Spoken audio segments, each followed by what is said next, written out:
मुअज़्ज़ज़ सामिन इकराम और उम्मत मुस्लिमा की मुक़द्दस माँ बहनों और बेटियों, अस्सलामु अलैकुम व रहमतुल्लाहि व बरकातुहू। आज हम जिस मौज़ू पे बात करेंगे वो है जादू के मरीज़ पर अलामात, यानी जादू के मरीज़ पर कौन कौन सी अलामात ज़ाहिर होती हैं। अगर आप चैनल पर नए हैं तो वीडियो शुरू करने से पहले चैनल को ज़रूर सब्सक्राइब कर दें, बेल आइकन के बटन को दबा दें ताकि आइंदा आने वाली वीडियो मेरी आप तक पहुँचती रहे। वीडियो को शेयर भी करते रहें ताकि पूरी उम्मत मुस्लिमा तक ये पैगाम पहुँच सके। तो जादू के मरीज़ पे अलामात कौन कौन सी ज़ाहिर होती हैं, यानी ये बात ज़हन में रखें कि जादू से बीमारी पैदा हो सकती है। जादू एक ऐसी गंदी चीज़ है कि अल्लाह सुब्हानहू व तआला ने ही इसको पैदा किया है, लेकिन ये दुनिया के लोगों के लिए आज़माइश है। एक तो उन लोगों के लिए आज़माइश है कि जो लोग जादू कर रहे हैं कि वो अपने ईमान को अपने हाथ से ख़त्म कर देते हैं। तो ये बहुत बड़ी आज़माइश है कि किसी के ऊपर जादू जो इंसान करता है तो जादू करने वाला कुफ़र में फंस जाता है और इस हालत में अगर मर जाता है तो ये कुफ़र में मर जाता है। और क्योंकि कुरान पाक के अंदर आता है कि जब हज़रत जो फ़रिश्ते थे वो सिखाते थे हारूत मारूत जादू, तो वो कहते थे फ़ितनतुन फ़ला तकफ़ुर, ये तुम्हारे लिए आज़माइश है, तुम कुफ़र ना करो। तो अब यहाँ पे इस इंसान के लिए आज़माइश होती है। दूसरी बात यह है कि जिस इंसान पे जादू किया जाता है वो जब उसे सहता है तो बाज़ औक़ात वो ठीक हो जाता है और बाज़ औक़ात उस बीमारी की वजह से काफ़ी परेशानी में मुब्तला होकर उसकी मौत वाक़या हो जाती है। तो ये जो जादू जिस पे किया जा रहा है, अगर जादू से मौत वाक़या हो रही है तो ये शहादत का दर्जा उसे मिलता है। क्यों? कि इसको कत्ल किया जा रहा है जादू के ज़रिए से। तो कत्ल किसी को किया जिसको कत्ल किया जाता है, तो जो कत्ल होता है तो ये जो जिसको उसको मौत आ रही है तो ये शहादत की मौत है कि उसको बिला किसी उज़र के कत्ल कर दिया गया। लेकिन ये छुपा हुआ वार है जो नज़र नहीं आता। तो इस करके इसमें जितनी बीमारियां चलती हैं कोशिश इंसान ये करे कि उसमें ट्रीटमेंट एक तो ख़ुद करनी है वो कर ले, और उसके साथ साथ यानी कि इस इलाज में जो नेक लोग हैं, जिस काम को करने वाले कोई उलमा की जमात है, उन लोगों से रब्ता करके इसका इलाज को किया जाए ताकि मरीज़ ज़्यादा आने वाली परेशानियों से बच सके। और ये बात ऑथेंटिक है कि अल्हम्दुलिल्लाह कि मैं खूब अच्छी तरह समझता हूँ कि बहुत सी बीमारियों में जादू के असरात होते हैं लेकिन मरीज़ समझ नहीं पाते और डॉक्टरी इलाज में बहुत ज़्यादा तवज्जो करते हैं और रूहानी इलाज को समझते नहीं, जिस वजह से उन्हें बहुत बड़ा नुकसान होता है।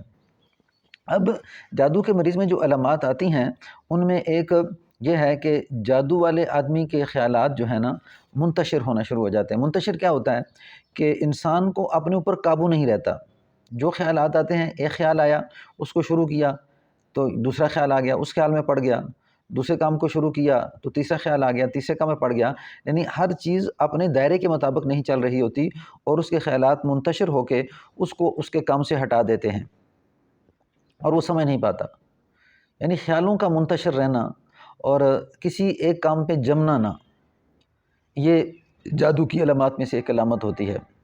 और जादू चूँकि बाज़ औक़ात उसके आँखों पे पर्दे डाले जाते हैं, ऐसा होता है। बाज़ औक़ात उसके दिमाग पे उसका असर होता है, बाज़ औक़ात उसके जिस्म पे उसका असर होता है।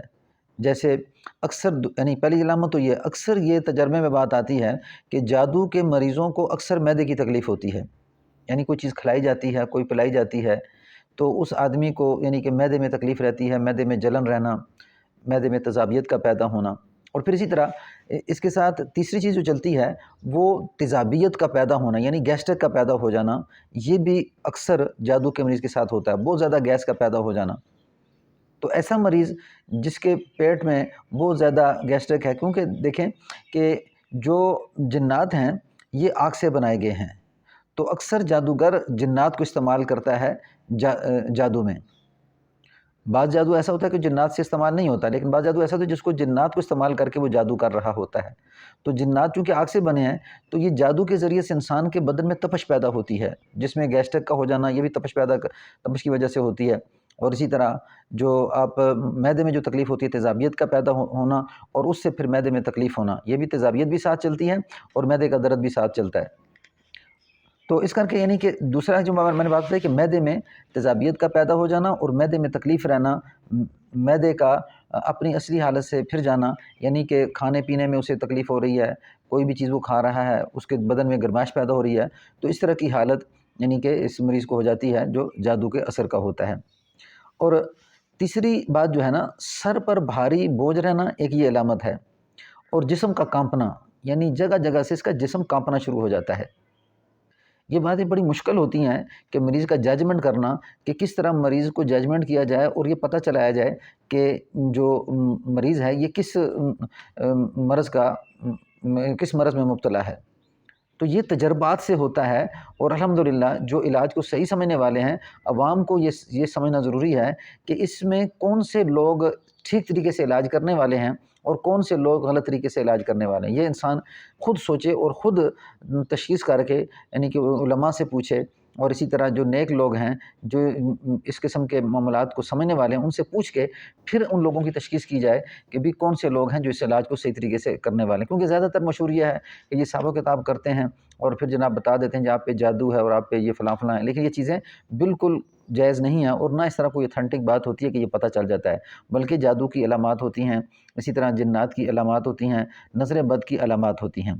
اور پھر اس کے بعد ایک اور علامت ہے سستی کا شکار ہونا، یعنی بے وجہ جب انسان کسی کام کے اندر ماہر ہوتا ہے، وہ کام کر رہا ہے، لیکن اس کے باوجود اسے سستی پیدا ہو رہی ہے، کام میں اچانک اکتاہٹ پیدا ہو رہی ہے، دل نہیں لگ رہا اور پریشان ہے، کام کر نہیں سکتا، یعنی اچھا ہے، ٹھیک ہے، لیکن ایک جسم پہ ایسی سستی چھا چکی ہے کہ وہ اس طرف کام کی طرف جانے کے لیے تیاری نہیں، اور یہ اکثر اچانک ہوتا ہے۔ تو کسی کام کے اندر ماہر ہونے کے باوجود، کام کو کرنے کے باوجود وہ اس کام کو کر پا نہیں رہا اور سستی کا شکار ہو جاتا ہے، تو یہ بھی علامت جادو کی ہوتی ہے۔ اس طرح بہت سی علامتیں ہیں جو جادو کی ہوتی ہیں، لیکن خاص کچھ میں علامتیں آپ کو بتا رہا ہوں کہ اس طرح کے مریض کو، یعنی کہ پھر اس میں خوابوں کا تذکرہ ہوتا ہے، خوابیں کیسی آ رہی ہیں، لیکن عام آدمی اس بات کو ذرا ٹھیک طرح سے سمجھ نہیں سکتا۔ تو ایسا مریض جس کے اندر اس طرح کی علامات ہوں تو فوراً یعنی کہ وہ کوشش کرے کہ ایسے معالج سے جو قرآن حدیث کی روشنی میں علاج کرنے والا ہو اس سے رجوع کرے۔ السلام علیکم ورحمۃ اللہ وبرکاتہ۔